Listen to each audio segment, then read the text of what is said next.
is Aleksandar Medjedovic. I'm living and working since 20 years in Turkey, with occasional visits to Serbia and to Germany. And I always think I know the region, but I know it from a Turkish perspective. So every time I come to Serbia or to the region, I learn new things.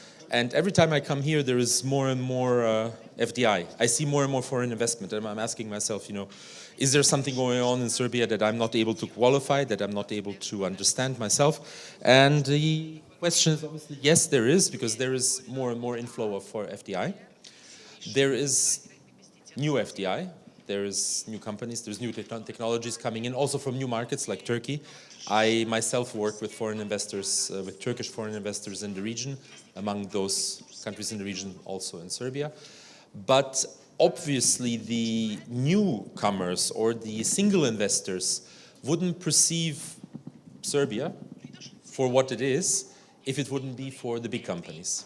And it is very clear to all of us that next to any kind of business that you have in your country, you need the big champions, you need the global champions. If you don't have Nestlé and ROCHE and ROCHE and some other domestic companies as well, and the big German ones, Bosch and Continental and Siemens and however they're all called, it's very hard to attract new investors, and it's very hard to attract also SME investors.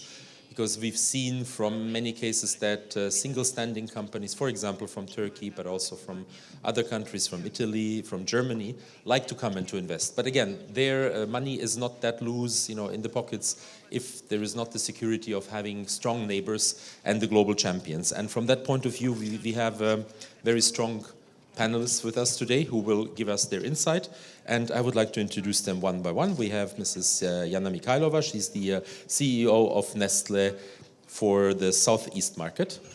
We have Mr. Ivanovski. He's the Director for M&A for International Affairs and Regulation for Telekom Austria Group. And Telekom Austria Group owns VIP Mobile, so many of you are in contact with this group without maybe even knowing it. If you use VIP, if you're a subscriber to VIP, then you're connected to this gentleman. We have Mrs. Dragana Nikolic. She's the corporate affairs head of ROCHE. And Mr. Vladimir Cupic. He's the director of the Atlantic Group. And that is a local group. That is a group mainly operating in the region and out of Serbia. And that is very encouraging to have a local global champion. A regional global champion, very important as well. And last but not least, we have Mr. Erich Cossutta. He's the president of Confindustria, and that's the Association of Manufacturing and Service Enterprises from Italy. So welcome to our panelists. Thank you for taking your time. And we'll go straight into the discussion. The global players, as I said, are very, very important. So I would like to ask Yana, what is the Nestlé's market position here? How did you start? Give us a little CV of your company and how you got into the market. The microphone is over there, yeah. So Nestlé has a very solid footprint here in Serbia. As you were saying, so we operate on a regional basis. This is a very good example that business is setting, that it really makes sense to operate on a regional level. Southeast market unites the geographies of Adriatic, Serbia, Croatia, Slovenia, North Macedonia, all these geographies, as well Romania and Bulgaria. So Serbia has, and we're operating with 4 well-developed hubs. And Serbia and Belgrade, we have one of these hubs. So we have a very solid footprint here in the country, employing over 500 people.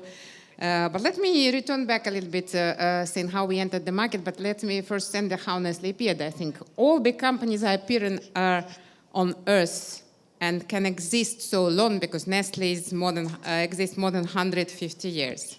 If you think it over, to exist so long, you need to have a very solid purpose and serve something really good. And Nestlé purpose is, as we formulate this, enhancing quality of life and contributing to healthier future. And in a way, we are in food business, and we are what we eat. So we impact millions and billions of people daily. Think it over, Nestlé serve 1 billion servings of food, or contribute daily. It's an enormous one.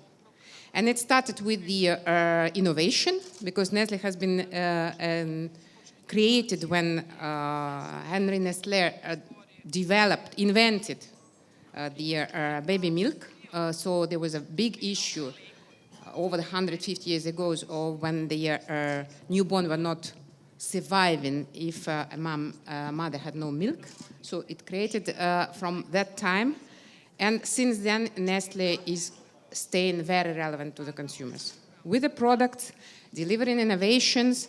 So it's the company which is investing over 1.5 billion Swiss annually in the innovation. So I think you need to be always relevant for the consumers. Good news is that here in Serbia we are well settled. I was saying that we have a production side. We are proudly developing here the brands which we import. But as well, we I don't know, many of you probably know that we are developing the brand which is really very loved in Serbia. It's the brand.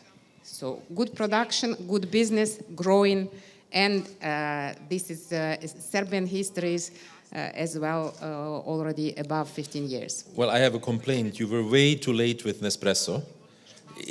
I was looking for it for a long, long time, but it just came. It just arrived, I think, last year, right? In the full process. So obviously, also Nestlé, is late on some things, but good things have to be late. I understood. But I'd like to jump in with one information. I don't know how many of you read German news, but we have a huge food scandal in Germany. A local producer of sausage and meat products has essentially poisoned products. And day by day, we discovered that they've been put in the retail chains, like Lidl, like Rossmann, like many, many others. So it's none of their responsibility, of course, unless they had to do a little bit more of a careful purchasing procurement. But still, it's very frightening that all of us at any point can consume poisoned food without even being aware of it. And I think you have with all of what you've mentioned, you have great responsibility to your 1 million consumers every day of feeding them in a healthy way. But I think this is the whole purpose of big companies. Nestlé is the biggest food company, but in a way, being the biggest food company, it serves only less than 2% of total food market. There are a lot of producers, but where we feel that we can really bring a big value, we are setting a very high standards in terms of quality, in terms of safety, food safety, in terms of the people development in many areas, in terms of social responsibility, because doing good for the company, you need always to contribute. If you would like to the company to sustainably develop the business for long, you need to do good not only for the main purpose, serving the consumers, but as well contributing to the communities where you operate, and that's what we do. We are setting a very high standard, and I'm very proud to mention that this factory, we have a production site in Surčin, and it joined Nestlé family in 2011, so it's one of the most recent newcomer in Zemenine in Europe for Nestlé, and the level of quality of the products produced here, the factory came in what we call this first style of the factory. With the standards, with the high quality standards, we continue investing. So we've been investing over 12 million since acquisition, always bringing something new on top. So this is our purpose. Nothing wrong with high standards. Never everything wrong with that. I'd like to pass on the question of standard responsibility to Dragana Nikolic from ROCHE. You're handling the corporate affairs. What about the responsibility and standards of ROCHE in Serbia? I noticed that there are some similarities in those Swiss companies. So we are also a Swiss company existing more than 120 years, owned by family who actually founded it. So that's that connection between tradition and something completely new and innovative, because ROCHE is producing only innovative drugs. We have also one unique thing, that we have under one roof not only pharma but also diagnostics. So we are the first who were actually looking for targeted treatments, and now we are speaking more and more about personalized healthcare, because we are very much in genomic profiling and molecular level. We are here in Serbia. We have to, so it's not the thing if we want or not. We have to keep the same standards as in Swiss. And to be very honest, we are lucky because we really here have excellent healthcare experts, I mean physicians first of all, so we can provide that. Also all our partners local here, and we have some very long-term partners, for example with Galenica. We are here as a company present almost 30 years and our drugs even much more. But we are all here because of patients, so all patients all over the world should be treated on the best possible way. So if we are speaking about standards, they are really same like in Swiss and Switzerland, and also the same drugs are actually, so we don't have some production sites where that can be questionable. So by all means, keeping the standards and completely the same, yeah. And other companies are, I can imagine taking that as an example. I would like to pass on the question to Ivo Ivanovski, Telekom Austria. Now that's not medicine and not food, and the responsibility that you have to keep is to keep the phone lines working and safe, and that the Americans cannot listen to us here, as we all assume that they have to be confidential and listening free. If you allow me the small joke. What is your standard? How did you bring standard of Telekom Austria to Serbia? Well, thank you very much. First of all, thanks for the invitation, and thanks for everybody who is here to listen to this panel. Telekom Austria is a company who has been present in Serbia since 2007, when we started a greenfield operation called VIP. And I think to this day, we are still the largest greenfield investment in Serbia, where we invested over 1 billion euros, and we have 1,100 employees. And we are here in a long run, and our success so far that has proven that we have 23% market share on the customer side and 23% on the revenue side. In these 12 years, that's pretty good in our industry, in our sector. And that you can achieve those results by quality and standards, which must be appreciated by the consumers, the customers, and has been supported by the reports and the results from the government authorities. Multiple times, VIP operator has been announced to be the best employer in Serbia, company to work for. By multiple reports, we have the best network, the fastest network, and that is all due to the investment that we do in our networks. That is all the investments that we do in our people, because people for VIP operator and for Telekom Austria Group are the most valuable assets that we have, and that is why we continue to invest in them in order to give them proper training, proper education, proper career path, that we will be able to implement the strategies and security remarks that Aleksandar hinted on. I think it's a constant challenge, because this is operations that it requires severe capex investments. On the other hand, looking from the history, the revenues are only growing by 1 or 2% in our industry. In Europe, not comparing to the US or South Korea, where the growth are much higher.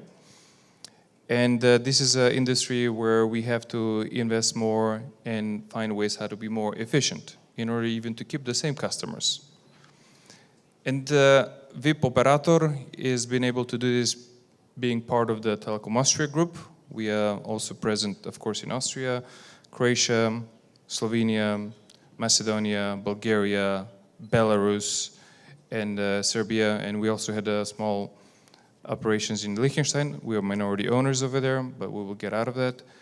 And this being part of the big family very much helps to share know-how, to share resources in order to bring the best quality network to the citizens of Serbia.